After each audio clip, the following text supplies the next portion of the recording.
أعوذ بالله من الشيطان الرجيم بسم الله الرحمن الرحيم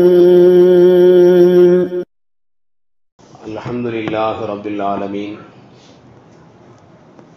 والعاقبة للمتقين الصلاة والسلام على سيدنا محمد وعلى آله وصحابه أجمعين أما بعد قال الله تعالى في القرآن العظيم وفي الفرقان المجيد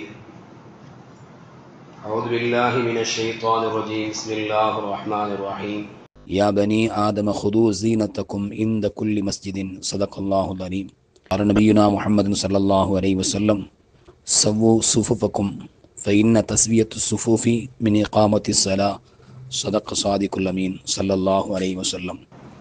அல்லாஹ்வின் அன்பும் அருளும் அருமைநாயகம் ரசூலுல்லாஹி ஸல்லல்லாஹு அலைஹி வஸல்லம் அவர்கள் மீதும் அவர்களின் குடும்பத்தார்கள், சத்திய தோழர்கள், நல்லோர்கள், நாதாக்கள், வலிமார்கள், குறிப்பாக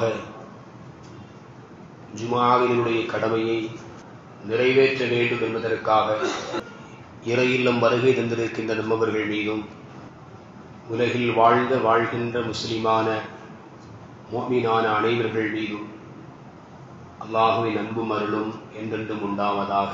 ஆமீன். அல்லாஹ் ரப்பல் ஆலமீன் ஒவ்வொரு காரியங்களுக்கும் ஒரு கண்ணியத்தை அல்லாஹ் வைத்திருக்கிறான். இந்த மார்க்கம் அதற்கான வழிகாட்டுதலை நமக்கு சொல்லித் தருகிறது. பெற்றோர்களிடத்தில் எப்படி கண்ணியமாக இருக்க வேண்டும், ஒழுக்கங்களை பேண வேண்டும், ஆசிரியர்களிடத்தில் எப்படி ஒழுக்கமாக நடந்து கொள்ள வேண்டும்,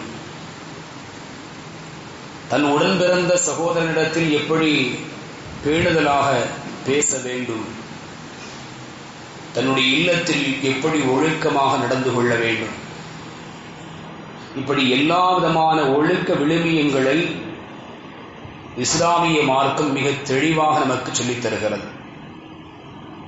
அந்த அடிப்படையில்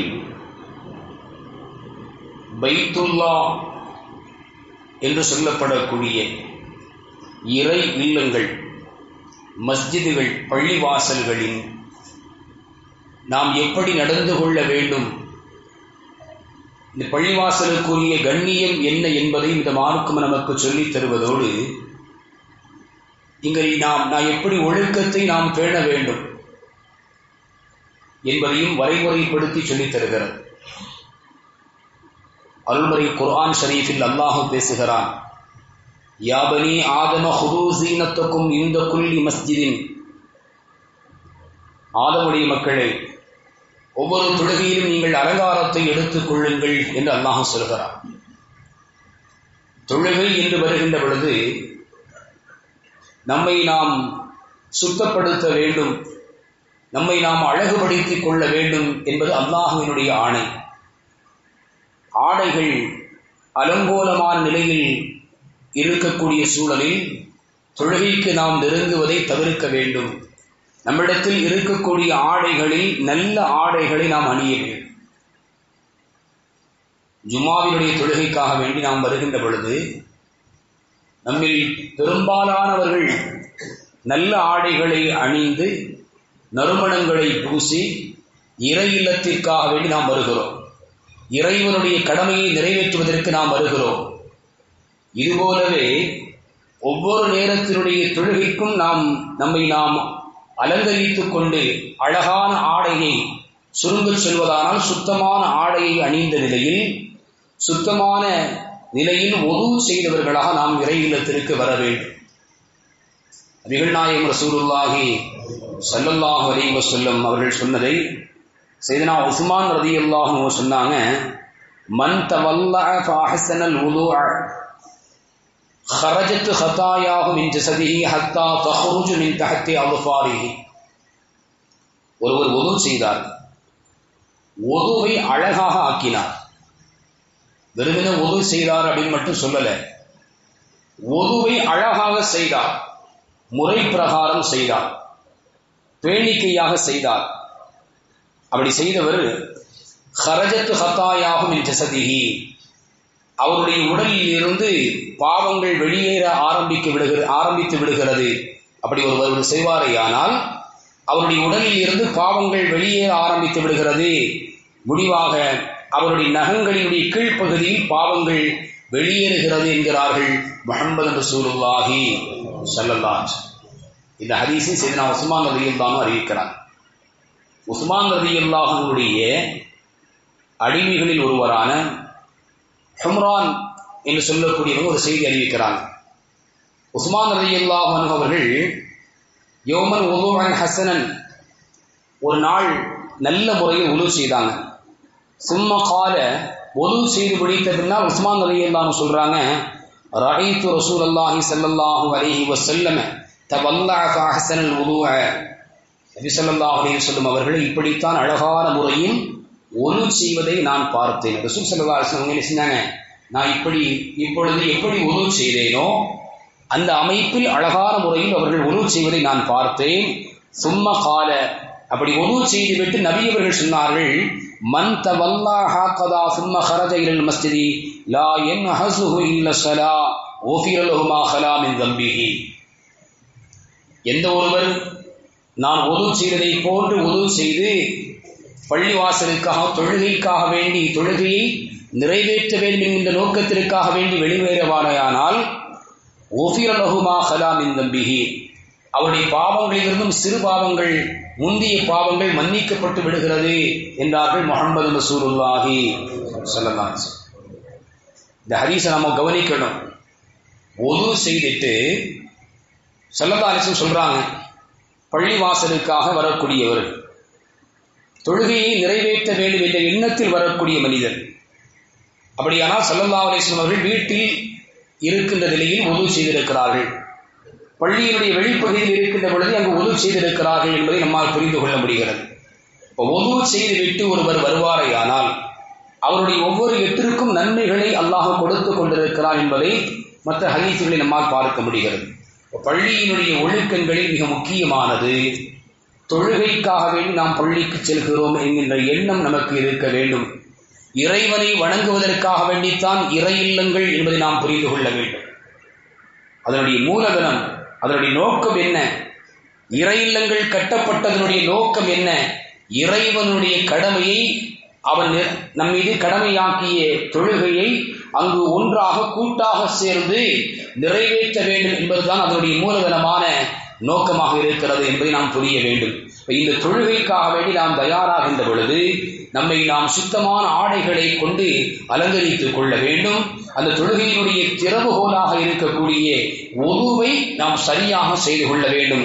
அடுத்து பள்ளிக்குள் நாம் வருகிறோம் என்று சொன்னால் வலது காலை முற்படுத்த வேண்டும்.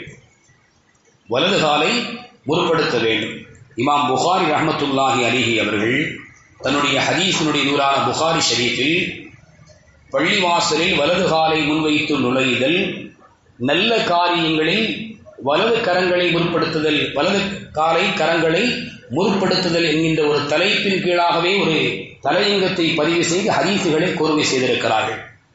அனஸ் ரலியல்லாஹு அன்ஹு சொல்றாங்க, கான யகூலு மின் சுன்னத்தி, நபிகள் நாயகம் ஸல்லல்லாஹு அலைஹி வஸல்லம் அவர்கள் சொல்லக்கூடியவர்களாக ஆகியிருந்தார்கள், இதா தகல்தல் மஸ்ஜித அன் தப்தஅ பிர்ஜிலிகல் யும்னா, பள்ளிவாசலுக்குள்ளால் நீங்கள் நுழைவதாக இருந்தால் வலது காலை நீங்கள் முற்படுத்துங்கள், வலது காலை கொண்டு நீங்கள் ஆரம்பம் செய்யுங்கள்.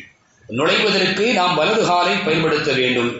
வைதா ஹரஜத அன் தப்தஅ பிர்ஜிலிகல் யுஸ்ரா, நீங்கள் வெளியேற நாடினால், பள்ளியினுடைய தொழுகைகள் எல்லாம் நிறைவேற்றி முடிந்தாகிவிட்டது, பள்ளியை விட்டு நாம் வெளியேற வேண்டும் என்று சொன்னால் உள்ளே வருகின்ற பொழுது எப்படி வலது காலை முற்படுத்த வேண்டுமோ அதுபோன்று இந்த பள்ளியில் இருந்து வெளியேறுகின்ற பொழுது இடது காலை நீங்கள் ஆரம்பம் செய்யுங்கள், இடதை கொண்டு நீங்கள் ஆரம்பம் செய்யுங்கள் என்றார்கள் முஹம்மது ரசூலுல்லாஹி ஸல்லல்லாஹு அலைஹி வஸல்லம்.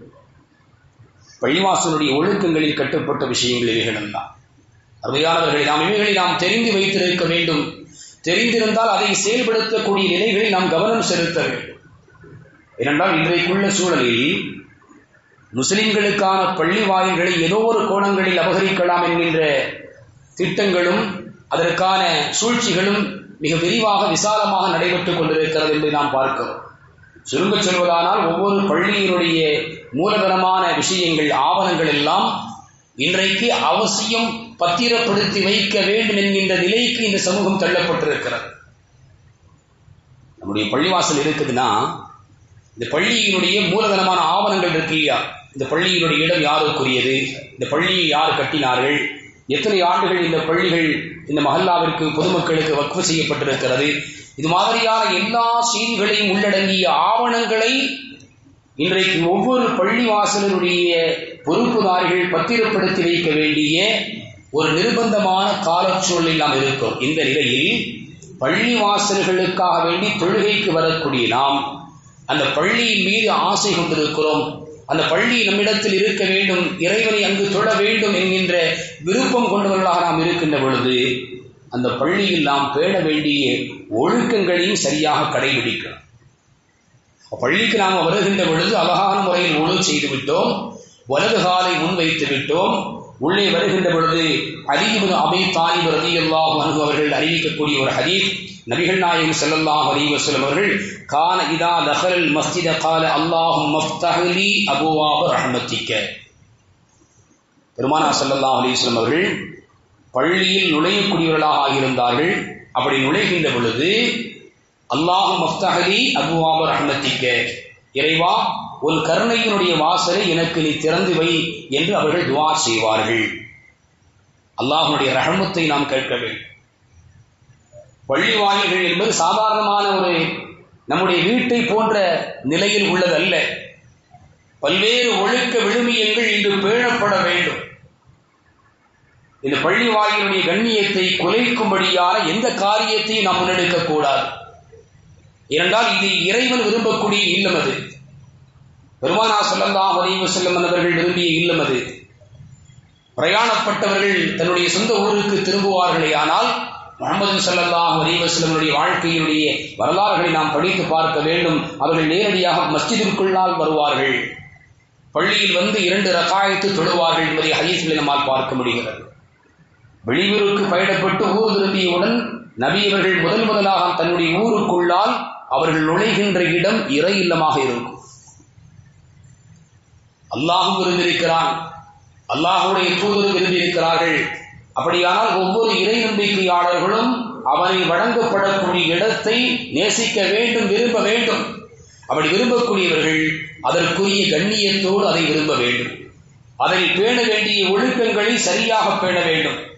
அலி ரலியல்லாஹு சொல்றாங்க, உள்ளே நுழைகின்ற பொழுது நபிகள் நாயகம் ஸல்லல்லாஹு அலைஹி வஸல்லம் அவர்கள் அல்லாஹும்ம ஃப்தஹ் லி அபுவாப ரஹ்மத்திக, இறைவா உன் கருணையின் வாசலை எனக்கு நீ திறந்து வை என்று துஆ செய்வார்கள். வைதா ஹரஜ, நபி அவர்கள் பள்ளியிலிருந்து வெளியேறுவார்களே ஆனால் கால, நபி அவர்கள் சொல்வார்கள் அல்லாஹும்ம ஃப்தஹ் லி அபுவாப ஃபضலிக, இறைவா உன்னுடைய அருளினுடைய வாசலை எனக்கு நீ திறந்து கொடு, உன் அருளினுடைய வாசலை எனக்கு நீ திறந்து கொடு என்று நபிகள் நாயகம் ஸல்லல்லாஹு அலைஹி வஸல்லம் அவர்கள் இது மாதிரியான துஆக்களை செய்யக்கூடியவர்களாக ஆகியிருந்தார்கள் என்பதை செய்தனா அலி ரலியல்லாஹு அன்ஹு அவர்கள் அறிவிக்கிறாங்க. குர்ஆன் ஷரீஃபிலே அல்லாஹ் ரப்பல் ஆலமீன் சூரத்துல் ஜுமா என்கின்ற அத்தியாயத்தில் அல்லாஹ் பேசக்கூடிய ஒரு வசனம், ஃபைதா குதியத்திஸ் ஸலாத்து ஃபந்தஷிரு ஃபில் அர்தி, ஜுமாவினுடைய தொழுகையை நீங்கள் முடித்துக் கொண்டால் பூமியில் நீங்கள் பரவி செல்லுங்கள், வபுத்தஹு மின் ஃபضலில்லாஹ், அல்லாஹ்வுடைய அருளிலிருந்து நீங்கள் தேடிக்கொள்ளுங்கள் என்று அல்லாஹ் சொல்கிறான். அல்லாஹ்வுடைய அருள், அந்த ரிஸ்கை நீங்கள் ஹலாலான வழிகளில் தேடிக்கொள்ளுங்கள் என்று மேன்மக்கள் அதற்கு விளக்கம் அளிப்பார்கள். அருமையானவர்களே, அல்லாஹ் தொழுகையை நீங்கள் நிறைவேற்றிவிட்டால் அவனுடைய அருளை தேடுவதற்காக நீங்கள் புறப்படுங்கள், பூமியில் பறந்து விரிந்து செல்லுங்கள் என்று அல்லாஹ் சொல்கிறான்.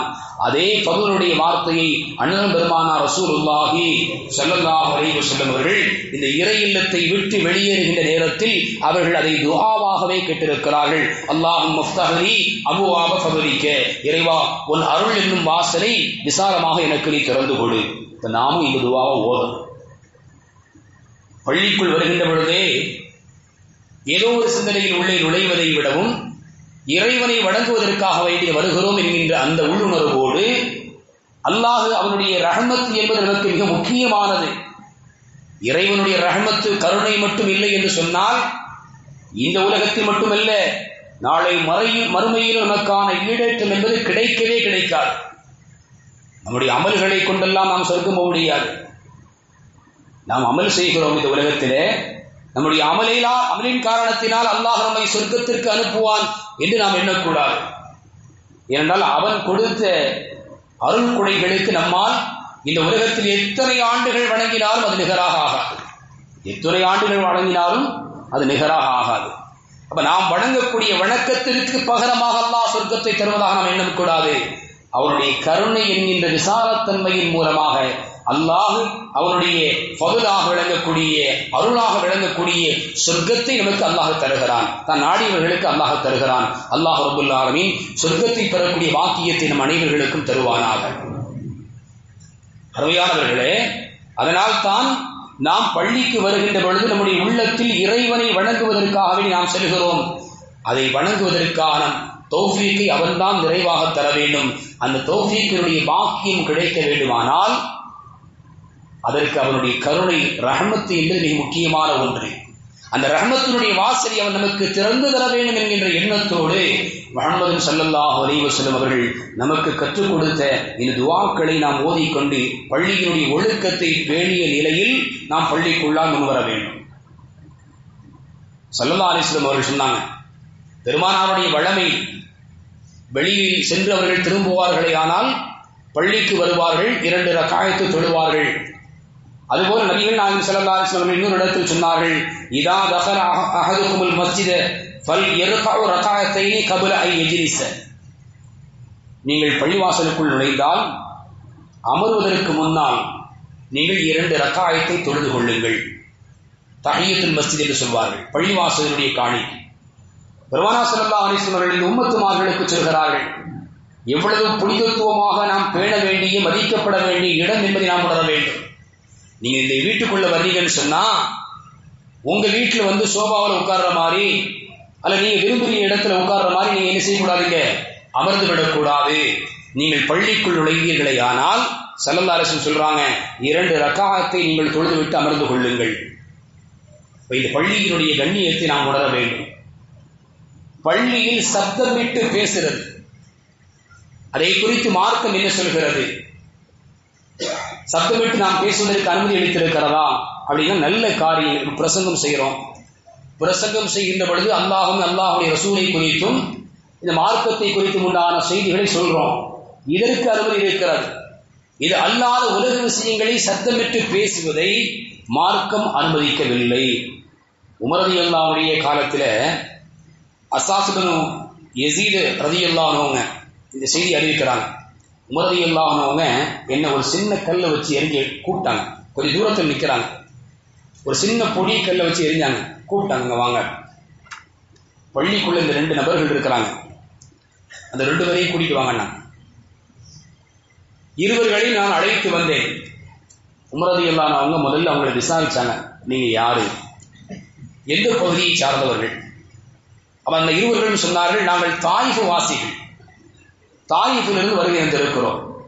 உமர் ரலியல்லாஹு அன்ஹு சொன்னாங்க, நீங்கள் உள்ளூர் வாசியாக இருந்திருந்தால் பள்ளியில் வைத்து பெருமானார் ஸல்லல்லாஹு அலைஹி வஸல்லம் அவர்களுடைய பள்ளியில் வைத்து சப்தமிட்டு நீங்கள் பேசியதற்காக, நீங்கள் இருவரும் பேசிக் கொண்டதற்காக உங்களை நான் தண்டித்திருப்பேன் என்று எச்சரித்தார்கள் செய்தனா உமர் இப்னு கத்தாப் ரலியல்லாஹு அன்ஹு. அருமையானவர்களே, உமர் ரலியல்லாஹு அன்ஹுடைய இந்த செயல் நமக்கு ஒன்றை தெளிவாக உணர்த்துகிறது. பள்ளிவாசலில் நாம் இருக்கின்ற பொழுது இறைவன் சம்பந்தமான, இறை தூதர் சம்பந்தமான ஸலவாத்தையும், இறைவன் சம்பந்தமான குர்ஆன் ஓதுதல், திக்ரு செய்தல், அல்லது அவனை தொழுகுதல், அவனை தஸ்பீஹ் செய்தல், இது மாதிரியான காரியங்களில் நாம் ஈடுபட வேண்டுமே தவிர இது அல்லாது உலகம் சார்ந்த விஷயங்களை நமக்குள்ளால், உலகம் சார்ந்த பேச்சுக்களை இங்கு அமர்ந்து நாம் பேசுவது, இந்த இடங்களில் நாம் அதை பேசுவதற்காக பயன்படுத்துவது என்பது அது தடை செய்யப்பட்ட காரியம் என்பதை சையதுனா உமர் ரலியல்லாஹு அன்ஹுடைய இந்த நிகழ்வு நமக்கு பாடமாக, முன்னுதாரணமாக எச்சரிக்கிறது என்பதை நாம் புரிந்து கொள்ள வேண்டும். அதனால பள்ளியில் முடிந்த அளவுக்கு கூடுமான அளவில் மௌனமாக இருப்பதை நாம் என்ன செய்யணும், தேர்ந்தெடுத்துக் கொள்ளணும். ஒரு திக்ர் செய்யலாம், ஒரு தஸ்பீஹ் செய்யலாம், ஒண்ணுமே இல்லை அஸ்தக்ஃபிருல்லாஹ்ங்கிற வார்த்தை என்ன செய்யலாம், கேட்கலாம். ஏன்னா கேட்க வேண்டிய வார்த்தை அது. நம்மை அறிந்தோ அறியாமலோ இவ்வளவு குற்றங்களை, குறைகளை, பாவங்களை நாம் செய்து கொண்டிருக்கிறோம். அதனால இந்த பள்ளியில் வந்து நாம் தொழுகைக்கு சுன்னத்தான தொழுகைகளை முடித்துக் கொண்டு அமரக்கூடிய அந்த நேரத்தில் அல்லது தொழுகைக்கு பின்னாலும் சிறிது நேரம் இருக்க வேண்டும் என்கின்ற ஒரு நிலை ஏற்படுகின்ற பொழுது அந்த மாதிரியான நேரங்களில் தஸ்பீஹாத்துகள், ஸலவாத்துக்கள் அல்லது இஸ்திக்ஃபார்களை நாம் என்ன செய்யணும்?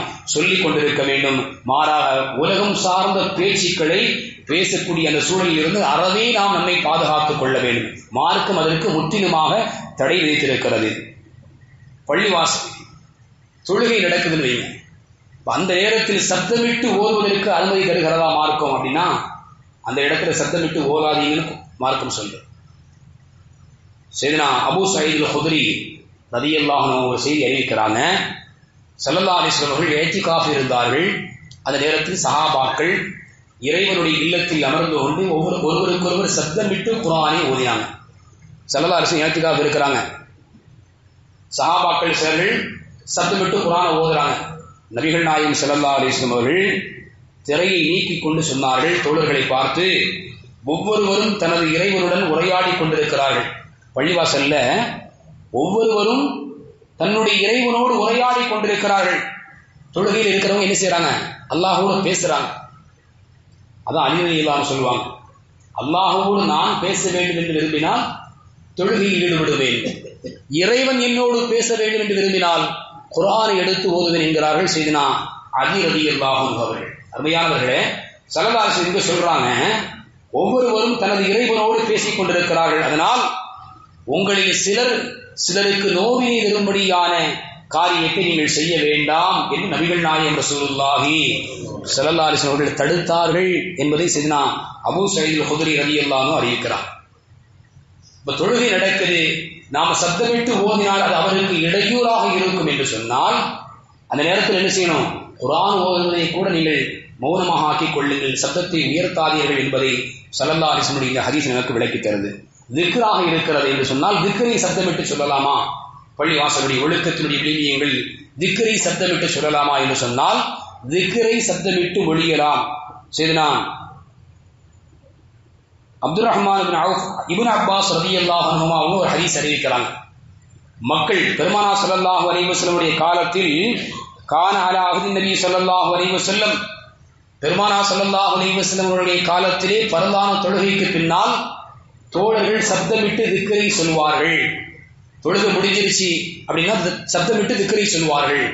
அவர்கள் சொல்லக்கூடிய சப்தமிடக்கூடிய அந்த திக்ரையினுடைய வார்த்தையை கொண்டு பரலான தொழுகை முடிந்து விட்டது என்பதை நாங்கள் அறிந்து கொள்வோம் என்கிறார்கள் சையதுனா இப்னு அப்பாஸ் ரலியல்லாஹு அன்ஹு அவர்கள். அப்ப திக்ருகளை சப்தமிட்டு சொல்லலாம். அந்த திக்ருகளும் கூட மற்றவர்களுக்கு அது இடையூறாக வந்துவிடும். தொழுகை நடந்துகிட்டு இருக்கு, பரலான தொழுகை ஒரு கூட்டம் பின்னாடி வந்து தொழுதுகிட்டு இருக்கிறாங்க, சப்தமிட்டு ரொம்ப சப்தமிட்டு சொல்றது அவங்களுக்கு இடையூறாக இருக்கும் அப்படின்னு சொன்னா அந்த இடத்துல நம்முடைய சத்தத்தை என்ன செய்யணும்? குறைச்சிக்கிறோம். திக்ரு செய்யறதுக்கு அனுமதி இருக்கு, அது மற்றவர்களுக்கு அங்கும் அது இடையூறு தராமல் இருக்க வேண்டும். இதெல்லாம் பள்ளிவாசலுடைய ஒழுக்கத்தில் கட்டுப்பட்ட விஷயம். அடுத்து பாங்கு சொல்லியாச்சு பள்ளிவாசல்ல, பாங்கு சொன்ன பின்னால் பள்ளியிலிருந்து வெளியேறுவது கூடாது. இது பள்ளியினுடைய ஒழுக்கம், பேண வேண்டிய கடமை ஒன்று. சில இடங்கள் நம்ம பேசிக்கிட்டு இருக்கிறோம், பாங்கு சொல்லிட்டாங்க, நிர்பந்தம் என்றால் அது வேறு. நிர்பந்தம் இல்லை, அந்த பள்ளியில் தொழுவதற்கான எல்லா சூழலும் நமக்கு இருக்கிறது என்று சொன்னால் அந்த பள்ளியில் நம்முடைய தொழுகை என்ன செய்யணும்? கடமையை நிறைவேற்றணும். ஏன்னா அபூ ஹுரைரா ரலியல்லாஹு அன்ஹு அவங்க ஒரு சபையில பேசிட்டு இருக்கிறாங்க, பள்ளியில தோழர்களோடு இருக்கிறாங்க, பாங்கு சொல்லப்படுது. ஒருவர் பாங்கு சொல்லி முடிந்தவுடன் எழுந்து அந்த சபையிலிருந்து வேகமா வெளியே போனாரு. அபூ ஹுரைரா அவர் வெளியே செல்கின்ற வரையும் அப்படியே பார்த்துட்டே இருக்கிறாங்க. ஏன்னா பள்ளியை விட்டு வெளியே போறாரா அல்லது வேற ஏதாவது தேவைகளுக்காக வேண்டி போறாரா அப்படின்னு பார்த்துட்டே இருக்கிறாங்க. வெளியே அவர் கடந்து போயிட்டாரு. அபூ ஹுரைரா ரலியல்லாஹு அன்ஹு சொன்னார்கள், முஹம்மது ஸல்லல்லாஹு அலைஹி வஸல்லம் வழிமுறைக்கு ஒரு மாற்றம் செய்து விட்டார். பெருமானாரோடு இருந்த சஹாபி, பல்வேறு ஹதீஸ்களை அறிந்து கொண்ட சஹாபி, பெருமானாருடைய குணாதிசயங்கள் அவர்கள் அனுமதித்த அத்துணை காரியங்களையும் விளங்கி வைத்திருந்த சஹாபி, பாங்கு சொல்லி முடித்தவுடன் அங்கிருந்து வெளியேறக்கூடிய ஒரு மனிதரை பார்த்து அவர்கள் சொன்ன வார்த்தை, முஹம்மது ஸல்லல்லாஹு அலைஹி வஸல்லம் வழிமுறைக்கு இந்த மனிதர் மாறு செய்து விட்டார் என்று சொன்னார்கள். இது பள்ளியினுடைய ஒழுக்கத்தினுடைய விஷயத்தில் கட்டுப்பட்டது. எந்த பள்ளியில் நாம் இருக்கின்ற பொழுது பாங்குடைய சத்தம் நமக்கு அழைப்பாக சொல்லப்பட்ட நம்முடைய காதில் விழுகிறதோ அந்த பள்ளிகளில் நம்ம என்ன செய்யணும், அந்த இடத்தில் நிர்பந்தம் இல்லை என்றால் அங்கே நம்முடைய தொழுகையை நிறைவேற்ற வேண்டும். அடுத்து மிக முக்கியமான விஷயம் ஒன்று, பள்ளிக்கு ஜமாத்தாக தொழுகைக்கு நாம் இருக்கின்ற பொழுது நம்முடைய சஃப்புகளை நாம் சரியாக அமைக்கணும். நாம் நிற்கக்கூடிய அந்த வரிசைகளை என்ன செய்யணும், சரிபடுத்தணும். ஏனென்றால் சையதுனா அனஸ் ரலியல்லாஹு அன்ஹு ஒரு ஹதீஸ் அறிவிக்கிறாங்க. நபிகள் நாயகம் ஸல்லல்லாஹு அலைஹி வஸல்லம் சொன்னார்கள், சவ்வு சுஃபுஃபக்கும், உங்களுடைய சஃப்புகளை நீங்கள் வரிசைகளை சரிபடுத்துங்கள். ஃபஇன்ன தஸ்வியத்த சுஃபூஃபி, வரிசைகளை சரிபடுத்துவது என்பதெல்லாம் மின் இகாமத்தி ஸலா, தொழுகையை நிலைபெற செய்வதற்குரிய காரியங்களில் உள்ளது என்றார்கள் முஹம்மது ரசூலுல்லாஹி ஸல்லல்லாஹு அலைஹி வஸல்லம். தொழுகையை சரியாக்குவதற்கான காரியங்கள் உள்ளதான் எது, சஃப்புகளை சரி செய்யறது.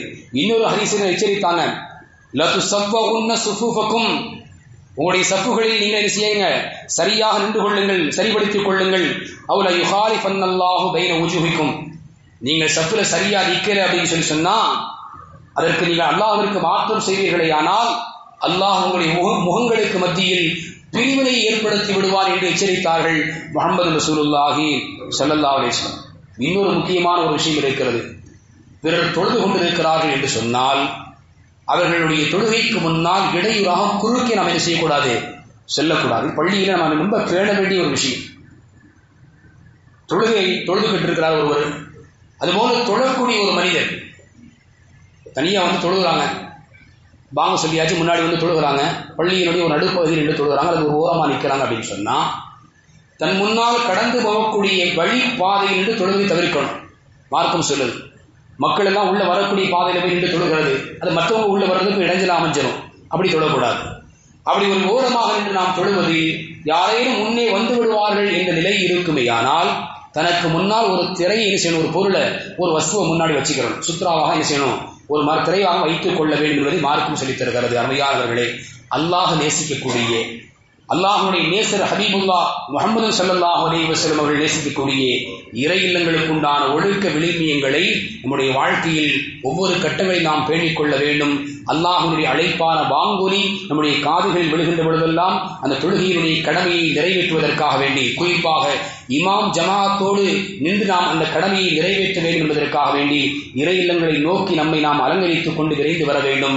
அல்லாஹ் ரப்புல் ஆலமீன் வாழும் காலமெல்லாம் அவன் நம் மீது கடமையாக்கிய அனைத்து கடமைகளையும் உரிய நேரத்தில் உள்ள தூய்மையோடும் உடல் ஆரோக்கியத்தோடும் நிறைவேற்றுவதற்குரிய உயர்ந்த வாக்கியத்தை ரப்புல் ஆலமீன் அல்லாஹ் நம் அனைவர்களுக்கும் தந்தருள்வானாக. வ ஆகிரு தஅவானா அல்ஹம்துலில்லாஹி ரப்பில் ஆலமீன். அஸ்ஸலாமு அலைக்கும் வரஹ்மத்துல்லாஹி வபரகாத்துஹு.